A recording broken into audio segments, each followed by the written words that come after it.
Hi, my name is Karrah Greenwell. I'm a student at the University of Louisville, and this is my case presentation on the forensic evidence used during the Bundy versus Florida trial. So, a brief summary of the case. Theodore, also known as Ted Bundy, was an American serial killer in the 1970s.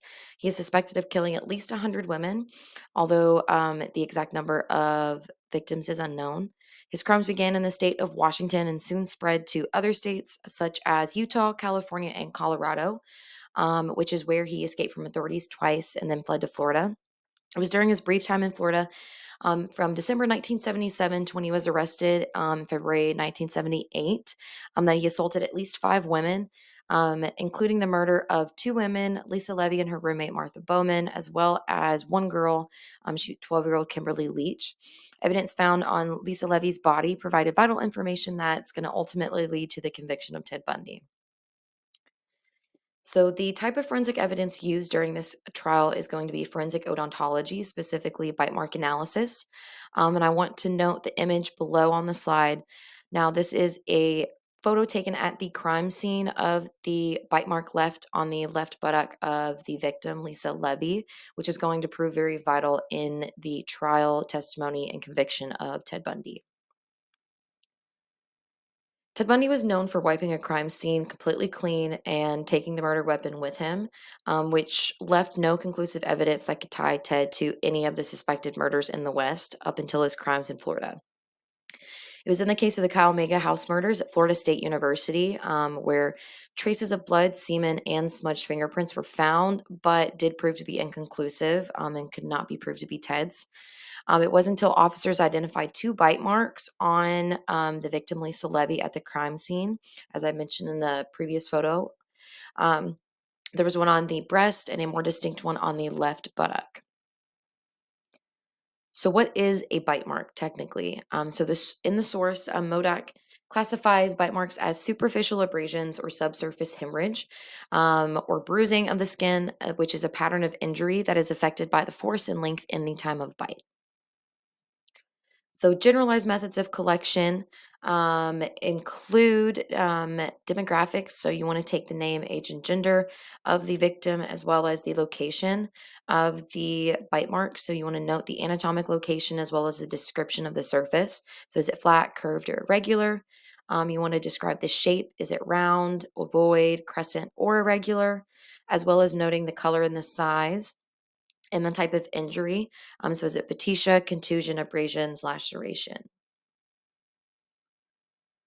Now, during Ted Bundy's trial, there were no standard guidelines for bite mark collection and analysis, although it was in 1986 that the ABFO would establish guidelines, and some of those steps are as follows.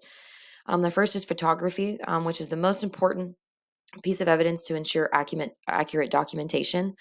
Photos should be photographed at 24 intervals, as well as in both color and black and white. Photos should be taken with the flash on and off. They should also be taken close up with a ruler to scale, as we saw in the image taken at the crime scene at the Kyle Mega house. You should also take a photo in several positions to assess any movement. And then photos should also include a full body image to note the location of the bite mark. It's also important to do a collection of swabs. So, swabbing the bite mark can uncover trace evidence from saliva that may have been left from biting or any other bodily fluids that could be used to convict. Impressions and models should also be made of the bite mark. So, you want to take two high quality impressions. And then ultraviolet illumination is also key because it can increase the visibility of bite marks that may otherwise be undetectable to the human eye. So, generalized methods of analysis, as supported by the ABFO, include odontometric triangle method, which is going to be one of our key methods here. So, you're going to basically pinpoint 3 points of the bite mark and the teeth model. They're going to be labeled as A, B, and C. You're going to trace those and connect them to form a triangle. And then you're going to measure lines AB, BC, and CA. And then you're going to measure the angles A, B, and C separately. This is going to be performed for both the upper and the lower jaw. And then this will be used in other methods as well. But the comparison technique is also Another method of analysis that involves direct and indirect analysis. So, the direct method is going to involve placing the suspect's teeth model directly over the bite mark photograph. So, you're directly placing that 3D model over it. And then also the indirect involves placing a transparent overlay over a scaled 1-to-1 photograph of the bite mark. And then you also have, with the increase in development of technology, we now have image perception software, which is going to enable you to create a digital overlay of both the bite mark photographs as well as the suspect's dentition. So you'll be able to highlight certain areas, add certain colors, grayscales, and then be able to compare. I'm using Photoshop and Adobe by creating, transforming 2D images into 3D images. You'll be able to trace those points from the odontometric triangle method and compare. Now, the ABFO does now provide a range of conclusions to describe bite mark comparison results. So the first is going to be excluded, which is going to be discrepancies in your bite marks and the suspect's dentition, so it can rule out the suspect. Two is inconclusive, so insufficient forensic detail to draw any conclusion. Three is a possible biter, which teeth like the suspects could be expected to create the mask or the bite mark, but so could others. Four is probable biter, so the suspect most likely made the bite, and most people in the population are not going to have that same dentition. And then five is going to be reasonable medical certainty, which is the suspect is identified for all practical and reasonable purposes by the bite mark. So we talked about generalized methods of analysis. Now I want to talk about how those play in the role of conviction of Ted Bundy. So, as I had mentioned from the previous image from the crime scene depicting the bite mark on Lisa Levy's buttock with the yellow ruler to scale, so those officers at the crime scene did identify those two bite marks, and luckily they placed that yellow ruler next to the bite mark and then took the photograph. This would prove very vital in the case and conviction of Ted Bundy because the specific tissue containing the bite mark was lost before his trial. And so that photo is going to be the only admissible piece of evidence that we can use for bite mark comparison. Now, um, with the bite mark, Ted Bundy did need to submit dental impressions, but he did refuse.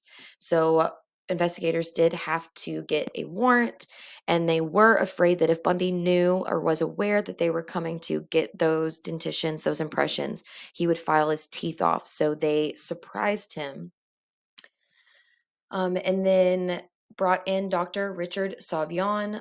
He is a doctor from Coral Gables that they hired to take photos in the impression of Bundy's teeth, as you can see in the image, the top two images. So they took both impressions and photos of the upper and lower teeth and gums. So Dr. Savron made note of the unique and uneven dentition pattern as exhibited in the image below, and also identified that the bite marks left on Lisa's body were to be a double bite because the top dentition remained the same, while as the lower dentition left two arches, signifying he bit once, repositioned, and then bit another time. Now, DNA evidence nor standard procedure for bite mark analysis was available at this time. So Dr. Sovron really had to provide substantial evidence to support his claim, which included performing a series of experiments and comparisons, which would ensure the standardization of his analysis to prove that his evidence was admissible. So, evidence at trial, as you can see in the image below, Dr. Savron provided the jury with enlarged photos of Ted Bundy's teeth and the bite marks found on Lisa Levy's body. So, he placed an enlarged image of the bite mark on the board, and a transparent sheet with the image of Bundy's teeth was overlaid on top of that. So, similar to our digital image software that we were talking about a little bit ago, Dr. Savron is doing that before this has been invented. So, this method of comparison is really going to provide the necessary evidence to the jury to prove that this bite mark was made by Ted Bundy. And then they are also going to bring in an expert witness. His name is Dr. Lau Levine. He's a forensic dentist from the New York City Medical Examiner's Office, and he is also going to testify and basically back up Dr. Savron's testimony. And then there's also one more key piece of evidence that led to the conviction. Although it was not forensic evidence, I did want to mention the eyewitness testimony of Nita Neary. Now, she was a sorority sister of Lisa Levy and Martha Bowman, and she was the eyewitness that saw Bundy leaving the Chi Omega house the night of the murders. So here I wanted to show a image of, on the left is Dr. Savran giving his testimony, as well as Dr. Levine on the right giving his testimony in court as well. And so in July of 1979, the crucial evidence elements of the eyewitness testimony of Nita Neary, as well as the bite mark testimony by Dr. Savron and Dr. Levine, Ted Bundy was convicted for the murders of Lisa Levy and Martha Bowman. He was given the death penalty twice, and he spent 9 years trying to appeal his sentence. And then I also wanted to mention, after his conviction of both Bowman and Levy, Bundy did go to trial again in February of 1980 and was convicted for the murder of Kimberly Leach through forensic evidence as well. But in this case, fiber evidence was used. So they found matching fibers on Kimberly Leach's clothes that matched fibers found in Bundy's van and on his clothes. And he was sentenced to a third death penalty. And so on January 24th, 1989, Ted Bundy served his 3 death sentences and was executed in the electric chair at the Florida State Prison, Radford. He confessed to 30 crimes between 1974 and 1978 that spread across 7 states. And although the exact number of his victims is unknown, it's thought that he had murdered over 100 women. Thank you for listening to my case presentation.